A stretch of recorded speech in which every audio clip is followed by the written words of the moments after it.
encouraging knowing that in other parts of the world, people are seeing this model to say, you know what, we're not just going to get our 10% every month, but we see you're in a challenging region, a place where there's difficulties, but you're creating good and you're creating impact. So show us how you're going to try to pay us back. And even if you pay some of it back, right, that's still pretty good because we know you're creating measured impact. You're able to say, we save this much energy, or we improve the health of this many people. So that's how I want everyone to think about it, because that person, someone can be say 10% every month. That's tough. 20% every month, that person has never thought about impact investing. It's impossible. I just wanted to ask, how did the crowdfunding start in the States without the regulation coming on board? Because here in Zimbabwe, like what I'm saying, I've been to the RBC, I've been to the Securities and Exchange Commission, and nobody has a clear regulatory framework for it, so they impose like asset management rules on it, microfinance rules on it, and at the end of the day, nobody's daring enough to launch it or to have a big platform, because you're in the danger of a regulation now coming on you, specifically for you, and you could be arrested for it without even knowing that you're breaking rules. So how did you work before the regulation came? That is, you guys, you inspire me. Given those challenges, I mean, that's incredible to take on those challenges. That's a lot. And to be tough, all of you. I mean, that's incredible. And to be totally honest, the U.S. is not a perfect environment for crowdfunding. We haven't figured this out completely either. To give you an example, we actually did 2 crowdfunding raises. We did one at the very beginning for 20,000, and we did a later one at 15, and we decided to expand. In the time between those two, we used two different platforms. So the first time around, we used a platform called Profound, which is no longer around because they received a cease and desist letter from the SEC and were shut down. So while we weren't in any financial or criminal risk there, they were sort of ahead of the curve in terms of crowdfunding, even in the U.S. By the time we did the second round, that same platform would have been perfectly legal, but they had been shut down because of the uncertainty in the environment. So the crowdfunding environment in the U.S. is certainly not clear at all times, and I think there's still a lot of confusion, especially whenever you're looking to provide an actual return to investors. And that's something that we wanted to do. We didn't want to be a donation-based raise. We wanted to actually return, and part of that is just, I think that as an entrepreneur, there's a certain element of pride in that.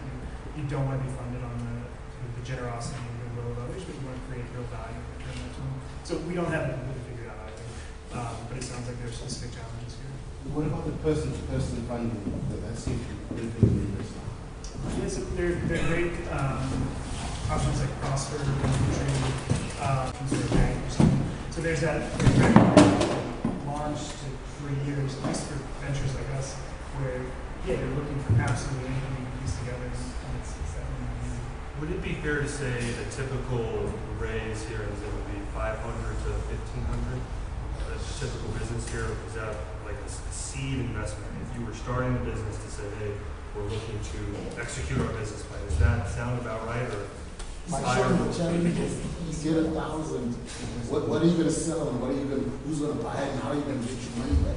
It's not a lot of money goes around. So even if you're giving 1,000 right now, people are very concerned with what I would do with it, and I would be very reluctant to give 1,000 because I really see it's more going to go into consumption-based activity than any kind of business that can generate return. I don't know, but that's how I see it. I'll say 5 to 15,000. Yeah. I just wanted to talk about the crowdfunding systems, and the kind of business people are complaining about. I think we should think much of the United States kind of business, taking them to Zimbabwe. I think as a group of entrepreneurs here, we can write a proposal to the RBZ or other regulating board about how we want to do crowdfunding, of which I think nobody has done it before. I think they will agree with that. Also, the models of business here in Zimbabwe, we should focus on the resources and available the regulations which are there. But also, if we propose to go outside the box, I don't think it's a problem. From my few ideas I've tried writing proposals, the ministry and the other regulating board accepted. So I believe everyone have tried to do so. For what, for the other things I wanted, yes I did. you should try to write a proposal. And there's going to be a later talk tomorrow about building community and the local aspect of a movement. And I know Dan's going to talk about that. That's something that, from what I'm hearing, is going to fund 10 companies that have come together to say we want to be a part of the syndicate. But the key term that I want everyone to write down, and I don't know if you've heard this, is bootstrap. You heard this? You know what bootstrapping is? So we went to, what was it? We went to the Young African Skills Center yesterday. Anybody done that? Okay. So I was amazed how much was happening with very little there. I mean, some of the equipment was probably 10, 15 years old, maybe older, but a lot of really good things were happening with very little capital, if any, going in. So one thing to think about in keeping all of your company to yourself, keeping all your equity is don't raise money. I know that sounds a little scary because that's what we're here to talk about, but a lot of times that could be the better model, particularly if there's regulations and there's risk to say, how can I get something out? How can I build that first prototype of a website? Something to get a little bit of proof, a little bit of penetration before I go raise money. And it's usually right to that point where like, I am gonna go crazy if I don't have $500 or $1,000. That's usually the point when you should start raising money. That typically is, unless you have a much larger vision and a much larger plan. So something to think about, how can I bootstrap this until it gets to a point where I really need to take on let's go, I think there might be a little bit more. So just with that thought, yeah. Just before we move to the next slide, just wanted to comment on our colleague David, who's been in business for 4 to 9 years. Depending on, there are other options in addition to the annual yes, the 10% per month. It's your, what you call the Chimbate type of thing. Where it's loan sharking. They do range with other people between 8% a month, some do 4% a month, but it's still very high. If you've been in business for 49 years and it has been profitable, you have a track record, you have financials, you have a proven network, there are other options. I know our presenters is from venture capital, but depending on there are a lot of people with excess cash who are looking for suitable people to grow that money for them. If you do have proven record, they will be very willing to work with you. The people they don't like working with is young upstart who's never done anything, and now it's spending I want 15 to 20,000 to do X, Y, Z. Those are the people they don't work with. But if you've been in business for 49 years, there are venture capitalists out there who will be very willing to give you their money. So whether we're talking to a venture capitalist, a loan shark, whoever it is, having your 12 P's of preparation in line is only going to give you more credibility, more leverage, more power to your side. It's one thing to go talk to an investor or ask for money and just kind of have a half-written plan together, not know exactly what you're looking for, but showing up prepared and having, as we say in the U.S., having your ducks in a row. I don't know if you guys ever heard that. Having your ducks in a row is really how to bring the ball into your court, how to have leverage and how to have those negotiations go to your favor. And traction, track record. These are big things too, but if you don't have traction or track record, you can still have a few people on your team that are qualified or have some expertise. You can have a good plan. We'll talk a little bit about plan, vision. Yeah, sure. I mean, one of the things that I like to focus on a lot when talking with early stage ventures is thinking about business planning as a process for yourself. A business plan is not an application for a business. I think a lot of times people think, okay, if I write a really great business plan and I get this in front of enough people, somebody's going to give me funding and this thing's going to take off. For me, a business plan is really a document that you create for yourself so that by the end of writing that 50 or 100 pages, you can finally describe in one sentence what you actually do. And realize that nobody is going to read through your business plan like you wrote it. Nobody is going to take it and go through and after the 50th page say, yes, this is a great idea, I'm ready to run with this. For me, the business plan writing process is something that should be really reflective and should really be driven for yourself. You should have that nice, fat 50 or 100 page document to show an investor like Sean, because then he'll be impressed, but he's not going to read it. He's going to look at the executive summary. I made a really big business plan for my first business, and a couple of investors, they just told me, thanks for it, but I'm just not going to read it.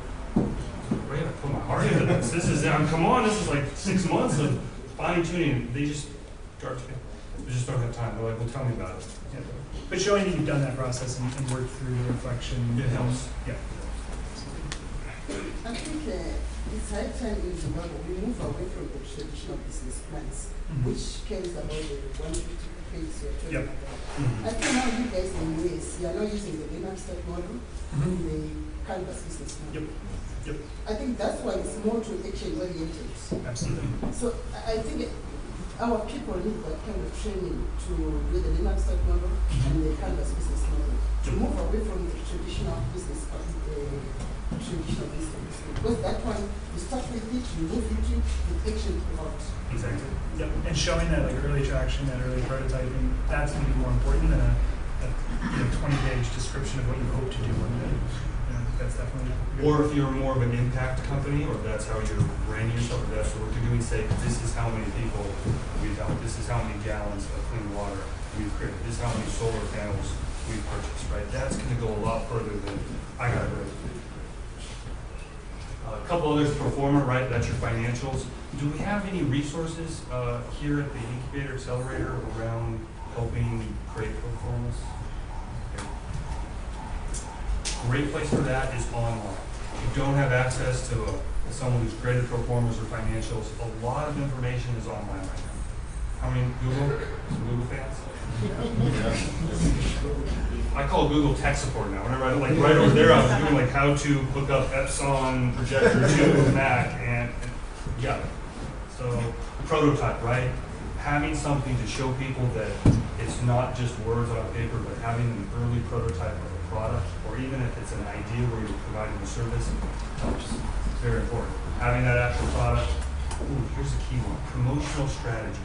Sounds like you have everything together, you got a great product, you want to raise $3,000, but your promotional strategy is tell people on Facebook? That's not a very good promotional strategy. So really having a clear marketing and sales plan for what your business is going to go a long way in the investment fundraising process. How many would say they have a promotional strategy for their business? Okay, so question? Quick question.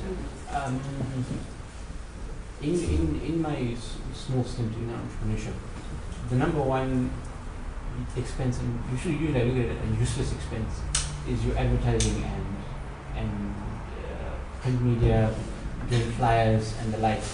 To me, I look at that as a very wasteful way of spending your money. Do you have any ideas on cost-effective promotion strategies? I mean, apart from obviously the free Facebook.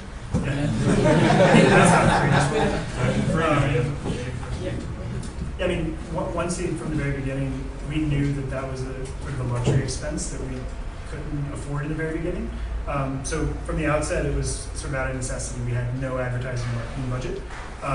This past year, we'll do about $1 million in sales, and we still didn't spend $1 on advertising, traditional advertising. For us, it's about building really strong partnerships, which Sean's going to mention here. It's about building a really strong network through, you get that first client, that first person that walks through your door, you treat them with so much care and so much respect. You turn that person into 3, you turn this 3 into 9, you turn this 9 into 100, you build out from there.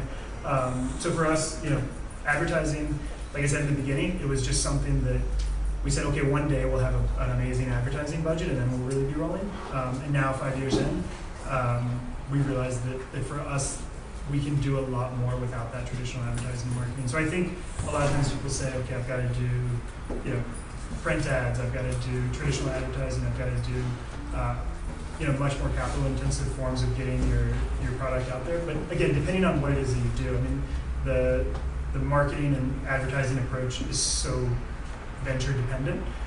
For us in travel, we knew that referrals and word of mouth was going to be really, really important. So we actually use the impact side of what we do to really evangelize people, so that if you come on one of our trips, when you go home, you're going to tell absolutely everybody. So we essentially turned all of our clients' Facebook pages into our advertising mechanism. So, we send them home with amazing stories, beautiful photographs, and a really strong sense of investment in what we do. Again, that doesn't work for every venture. Sometimes you've just got to get in front of a ton of people. But for us, it's something that it shows you can do it with very little. So bootstrapping, right? think about marketing and advertising and bootstrapping, more of the promotional strategies. If you're talking to an investor saying, hey, I want to raise $5,000, $10,000, $20,000, if you're not going to tell me how you plan to sell that product, you're just taking on, there's no strategy. And investors are going to say, wait, you haven't really thought this through. You're just going to take on the money and hope that it works out. Hope is not a good word when talking to an investor. Strategy, yeah. Actually, sure, I wanted to support you there because in Zim, we went through a period where youths, all they wanted to do was to get money so that they could raise chickens. And when you ask them who you're going to sell them to, that was never the issue. But they just wanted to make chickens in their home, but they never sold. And we kind of said, okay, we're no longer looking at the marketing or whatever. We're just thinking of producing all the time. And we don't really ask ourselves, well, who's going to buy what we're producing? I think we're going to my brother. Just your brother? Strategically positioned. We want to go back also to the product you said about it. On the, like you're saying, most of the promotions are online. But the typical Zimbabwean business which can make you go further, I don't think you can find online much of it. Because we are really doing copy and paste of the European standard of business, bring it here, and most of us are saying, why is it not working? Good product, but affordability also linked to our economy. Something should look at. So I think we really have to look into our own economy than those online to and build something from scratch which can go to the people. It is, and in terms of the economy, everyone, something to think about is the entrepreneur is the seed, it's the foundation, right? Everyone talks about the economy in macro terms, and this business is doing that and doing that. None of that happens without that entrepreneur at the very beginning starting that business. So take hope, if anything, it's not in your marketing strategy, promotional strategy, take hope in knowing that the entrepreneur is where all the value is created. Truly. So when I hear people, I'm not going to talk about, oh, the economy and $1 trillion here, $1 billion there. I know it's investing in startups and helping the people that are building new businesses that ultimately are the backbone of the economy. So it makes me sad we don't have some economists down here to see all the entrepreneurs we have gathered, but this is where it really happens.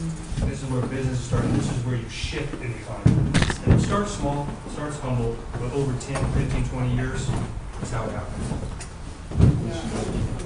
Yeah. This one, the one you're talking about, I think I've read about many definitions of entrepreneurship. But I've come with my own definition. And entrepreneurship never fell short of success. Because you never mind the situation of the economy. Try to think of an idea that suits that environment, that kind of environment. Was I've come to realize that a business person and an entrepreneur, that those people are two different people. Because as a business person, he or she focuses on one business model and he grows that. But as an entrepreneur, we try as much as possible to bring in several revenue streams so that you build one core business.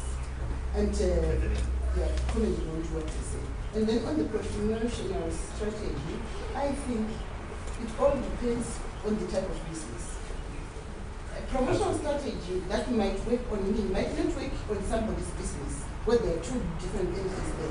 So you have to know your business very well, and you know your customers, your target customers. Then by so doing, some other business promotion strategies, they just need a demo of what you're doing. Suppose you're doing landscaping, and you don't have to talk.